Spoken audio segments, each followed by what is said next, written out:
Pour yourself a cold one. Let's drink 'em, huh? And listen to Ross Tucker break down the top college prospects on another tasty edition of the College Draft.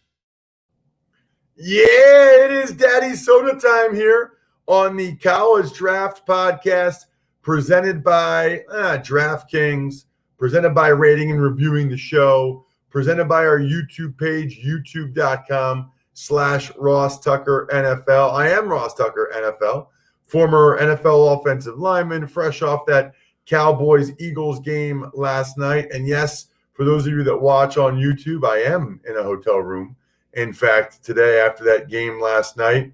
And here's what we do now. We break down 4 or 5 of the best games in college football every week. We let you know at least one prospect for each team in those games.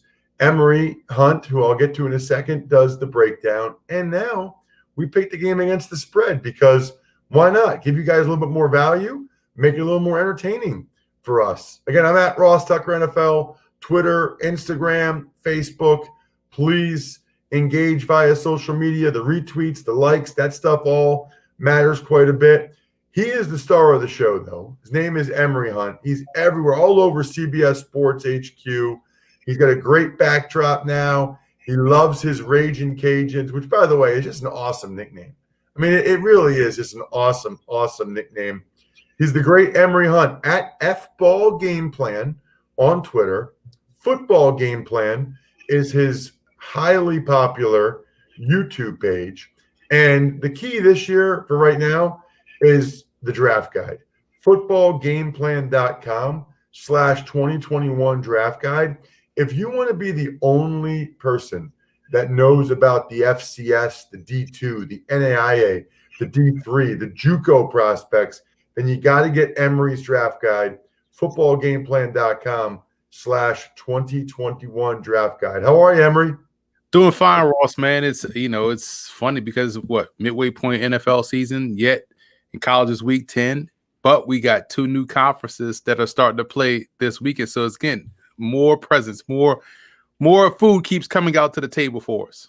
Yeah, man. I did a Mountain West game last Thursday night, which was fun. Fresno State, Colorado State. Colorado State, man, their tight end, Trey McBride, is the real deal. He will be drafted high. Meanwhile, we got the Pac-12, we've got the Mac, and I love, with that being the theme, Emory, that every game you wanted to discuss was Pac-12 and Mac, which is terrific. By the way, I'll be in Oxford, Ohio Wednesday night, calling the Ball State at Miami of Ohio game for CBS Sports Network Wednesday night, 7 p.m. Eastern time, and then on Saturday, I'll go right to Vegas. Fresno State again, this time at UNLV at the Death Star. So those of you that listen to this podcast and you're really into college football, you can see your boy 7 p.m. Eastern Wednesday night, 3:30 p.m. Eastern on Saturday on CBS Sports Network. Emory, we shall start with a juicy game. Oregon and Stanford. Oregon is 11.5-point favorites. And they have a cornerback in Thomas Graham Jr. who has caught your eye.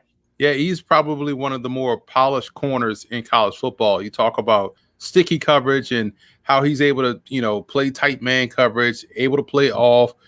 He shows the ability to bait quarterbacks into making bad throws. He's able to close quickly on the football, make plays on the ball. So there's a lot of things that he does really well. And I'm glad that he's playing this year because it's just more tape to see because he's put together some strong film throughout the course of his career. And again, when you have the athleticism, the speed, the quickness, the coverage ability, it makes you such a premier prospect. And again, in this game where Stanford is breaking in a new quarterback, he's going to have a lot of opportunities to make plays on the ball. So was he a guy, Emory, that was opting out or could have opted out? Yeah, he could have opted out, and no one would have batted an eye because that's how good of a prospect he is. I believe he's on the Senior Bowl watch list also.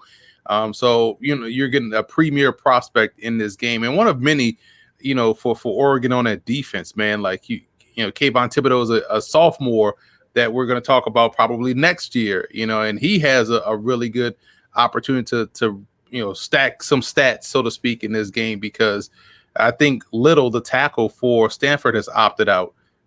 So who's going to block Kayvon Thibodeau is going to be a big problem for Stanford. Yeah, I think Stanford's corner opted out too, right? Yep.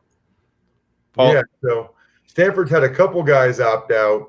They had some transfers as well, which is interesting. But that's good for Thomas Graham that he's getting a chance to play. I like Walker Little's game a lot. I kind of wish me too he was playing, but I understand. Even that Colorado State Fresno State game I did, Emory. Colorado State's best receiver, best player, Warren Jackson, the Mountain West Offensive Player of the Year preseason, he opted out. So that certainly would have helped Colorado State. That and their second best receiver, Dante Wright, was not able to play with contact tracing. Stanford has a linebacker, Curtis Robinson. I love the athleticism. And, when you talk about this day and age of football, your linebackers have to be able to run and chase. And they also have to be able to cover and also have to be able to, make plays that are there to be made. And I think Robinson does a really good job of that. It may not be flashy, but it's consistent, especially in coverage. I think he has the athleticism to cover in man. He has proficiency to excel in zone. He trusts his eyes. He doesn't take the cheese, so to speak.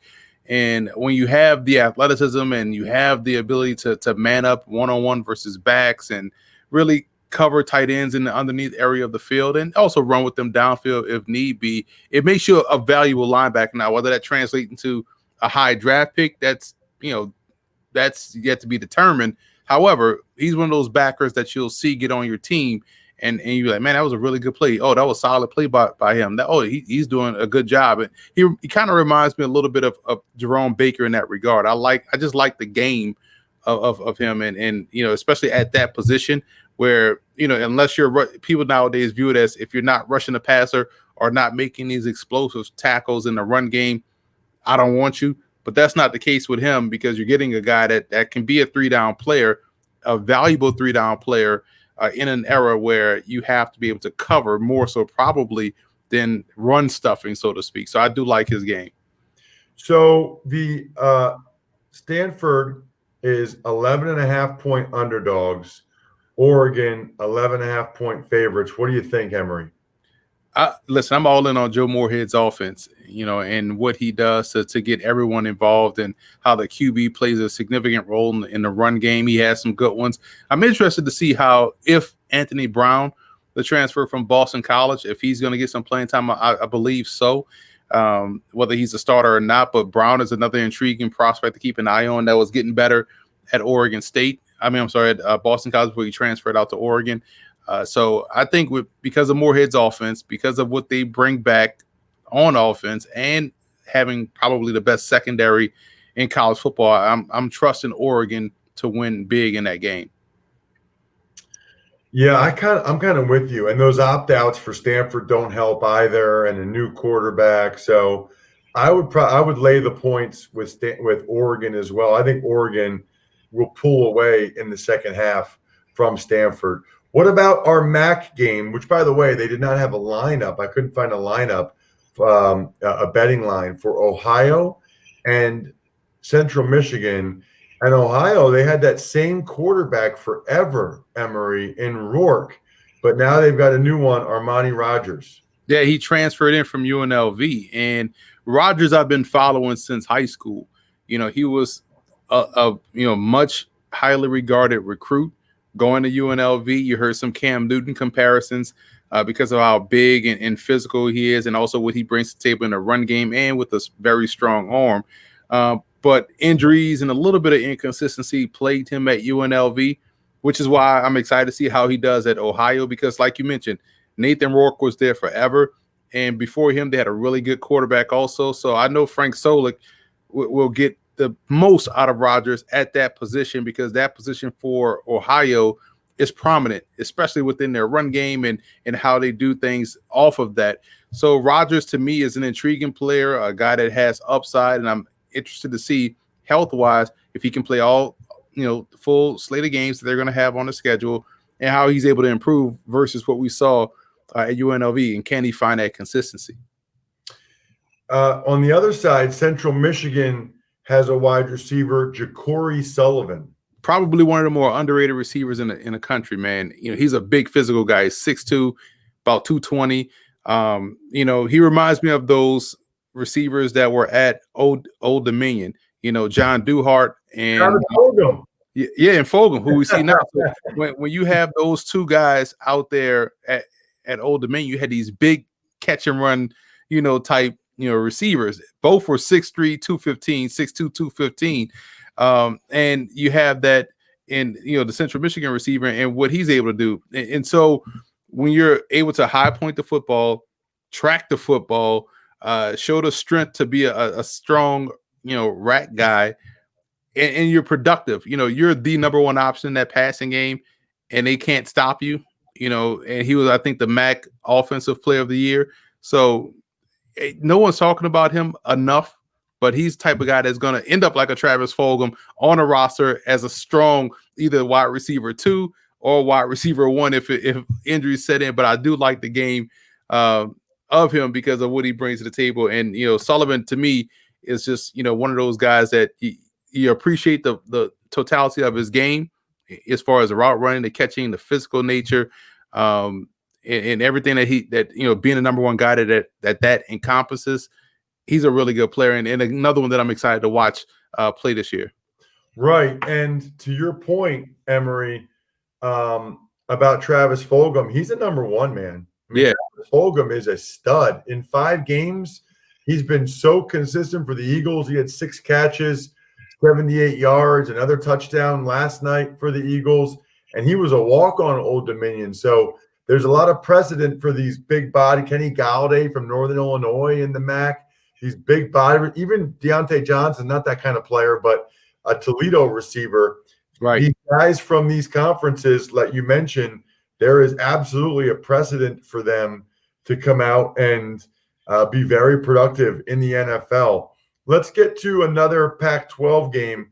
Arizona State is getting 10.5 points against USC, and Arizona State has a cornerback. After back-to-back years with good receivers, with N'Keal Harry and Brandon Ayuk, now they have a cornerback, Jack Jones. And if you remember, Jack Jones was also at USC. So, earlier in his career, he was at USC. He played really well there, transferred to Arizona State, and continued to play well. And I like his ball skills. And he's one of those guys that you would call like a nuisance at the position in a good way, to where he's always in the hip pocket of a receiver, always making some type of play, always seems to be, annoying the receiver. You like those type of players. You want to think Tavon Young when he was at Temple, smaller guy, but was holding his own out on the outside, although he probably projects better inside at the pro level. So he has good quickness. He has good awareness. His technique is where it needs to be, in my opinion. That's why you see him out there on the outside, both in press and also in off coverage. So I think in this game, he's going to have a huge impact because he's going to be asked to cover one of those 2 talented wide receivers that USC has. But when you have the ability that he has and the fearlessness to be out there at 5'10 and a half, 5'11", 175 pounds, and be able to hold your own, you're going to be a good player. Meanwhile, for USC, they've got running back Stephen Carr, and I'm not even going to try this one, Emory. Vavae Malapi? You tell me. Malapi. Malapi, okay. And they're both running backs. I know about Stephen Carr. I didn't know about Malapi. Yeah, Malapi is one of those guys that's a decisive runner. He doesn't waste time getting downhill. So he's one of those running backs that coaches will like. It's like hitting the hole. That's him. Like, just get upfield. That's the type of guy he is.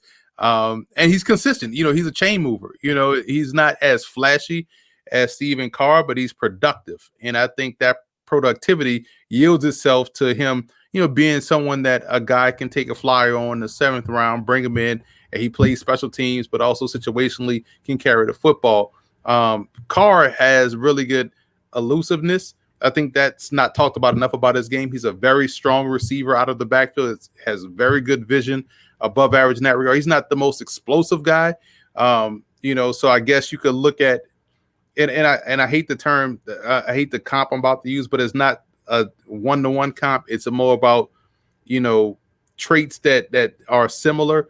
And I'm thinking of Le'Veon Bell and how Bell is not really the fastest dude, but he's shifty, he's quick, and he's able to make guys miss. He's a very good receiver. That's what I see from Carr. Carr issue has been health. He struggles to stay healthy, and he needs to do that in these games that he has to really, reach his fullest potential. Because coming out of high school, he was a 5-star guy. He was a highly coveted recruit, and landed at USC, which was a big deal because everybody was after him. And he showed a little bit as a freshman, and then you saw the injuries and the inconsistencies, and the USC depth started to take effect. But you want to see him get out there and close out his career with a strong showing, and I think he has all of the tools to do that. So that's why I'm excited to see both those backs in this game. Yeah, it's interesting because I feel like he's been there a while now, and when you go back to high school, you've heard about him for a long time, and he's had his flashes, and he looks good in his pads, and he has, you see some flashes from him. Who do you like in this game? Arizona State's getting 10.5 points on the DraftKings Sportsbook app. Yeah, this might be the best game of the weekend, because we've seen these two teams play before, and they play well, and they got two good quarterbacks in Caden Slovis and Daniels on the other side for Arizona State. So this is, and what was that line again? 11 at 10.5? 10.5. Yeah, I'm taking Arizona State in the points here. I think Arizona State's a gritty team. They're well coached. They got good quarterback play, and Daniels is a fearless guy.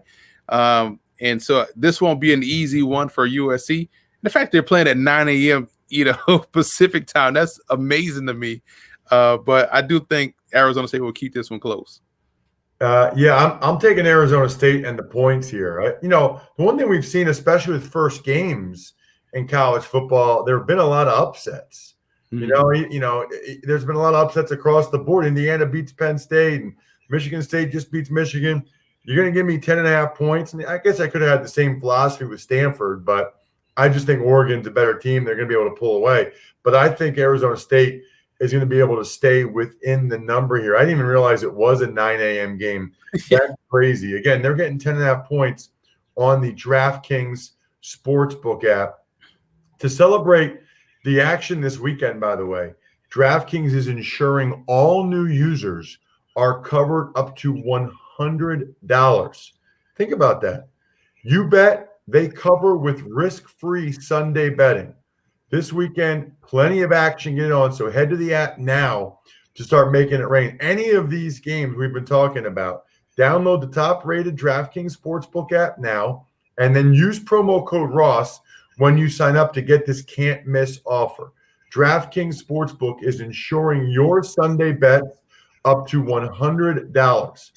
That's right, you bet, and they cover up to $100 when you use promo code Ross during sign-up. Limited time, only at DraftKings Sportsbook. Must be 21 or older. New Jersey or PA only. Risk-free coverage paid out in site credits, of course.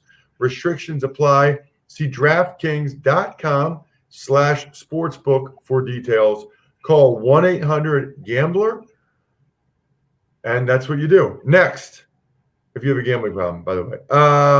Next up, Washington State, Oregon State. Oregon State is getting 3.5 points, Emory.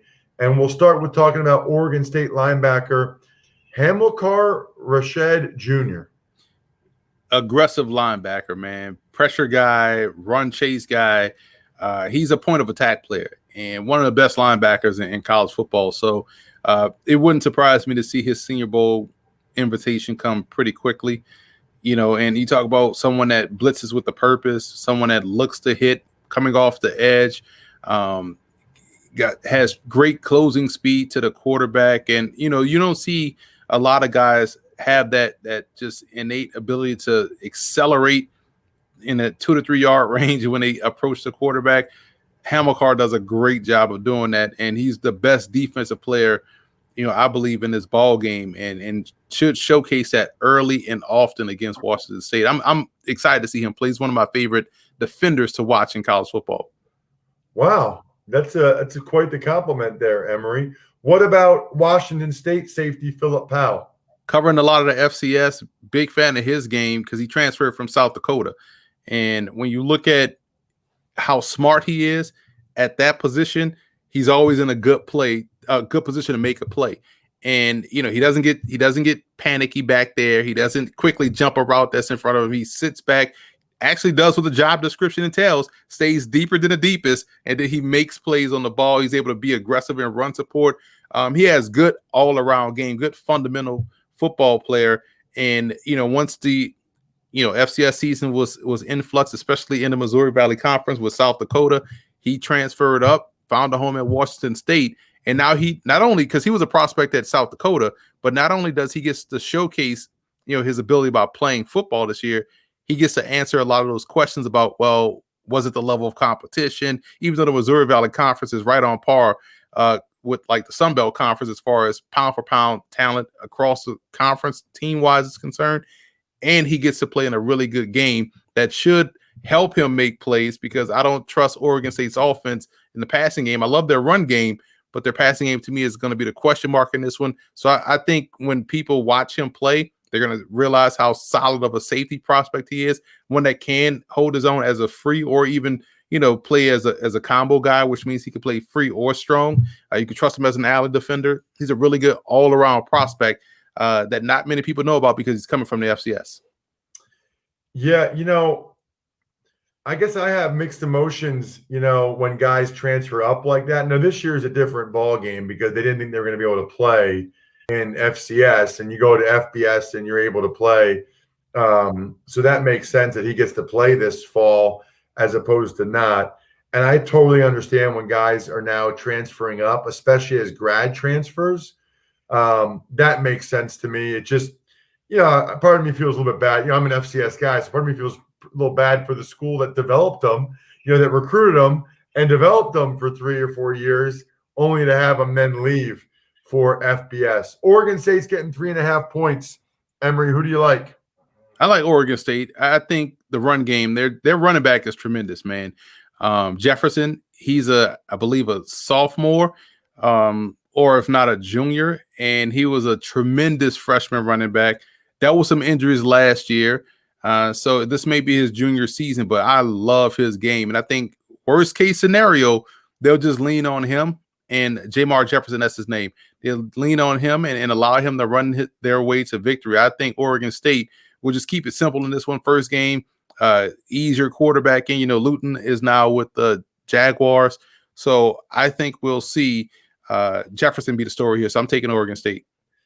I'll go the other way. I'll go with Wazoo with Nick Rolovich, the new head coach there. He did a really nice job at Hawaii.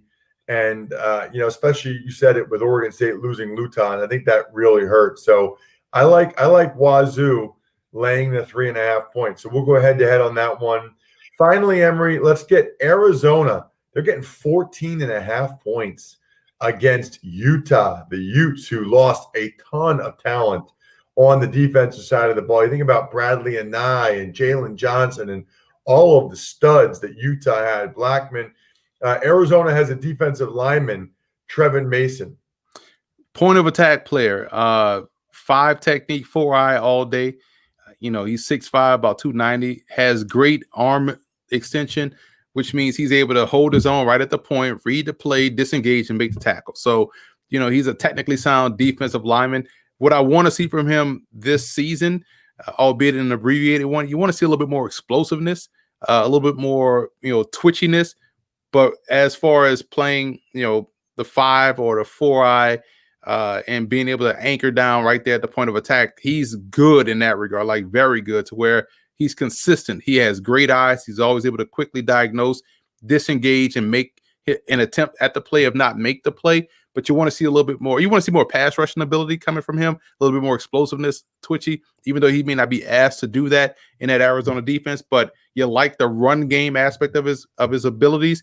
And, this is a really good game against Utah, because we know what Utah loves to do with a lot of their movements, the eye candy that everybody likes to talk about up front, and sometimes just straight downhill run game. So we'll see how well he does. And this should be a good showcase game. That's why I chose it. What about Utah quarterback Jake Bentley? Transferred from South Carolina. And, it an okay prospect at South Carolina, one that played some good football for the Gamecocks. So him going to Utah, it was unique because you think about the quarterbacks Utah has had over the last, let's say, 5 years. They've been guys that can move, and Bentley, he's not the most agile guy. He's not a guy you're going to consider a +1 in the run game, but he does have ability in the passing game. And I know he wants to really, get back to what he was doing earlier in his South Carolina career, where people start to look at him as a guy that almost how they looked at Kyle Trask. You could say you saw some of the same things from Bentley at South Carolina, but you didn't see it enough. And so maybe that's why he goes out to Utah. Maybe Utah adds a little bit more of their passing game to the repertoire with Bentley. So I'm excited to see how he does, especially since he's coming off that injury. What do you think about the spread? Arizona getting 14.5 points.